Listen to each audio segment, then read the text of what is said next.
And end of the day ఇందాక మీరు చెప్పినట్టు 1.5 year ఏ వర్క్స్ చేయలేదు అన్నప్పుడు actually cinema is bread and butter for you అంటే ఫ్రమ్ స్టార్టింగ్ డేస్.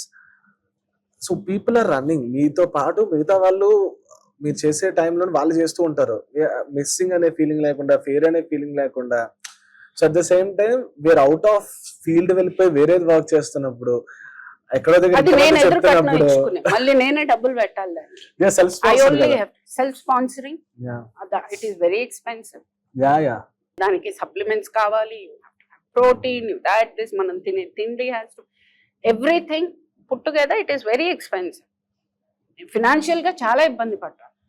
ఈ 2 years నాకు ఫినాన్షియల్ గా చాలా చాలా ఇబ్బంది పడ్డాను. Because as I told that is my bread and butter and there is no other source of income. And it is not that నేను ఆ లగ్జరీ ఎండ్ లో నేను లేను. That kind of money I have not made. I'm not in that power where I can set and 2 years కూర్చుని నేను ఇష్టం వచ్చిన sport నేను తీసుకుని నేను అంత లగ్జరీలో నేను లేను.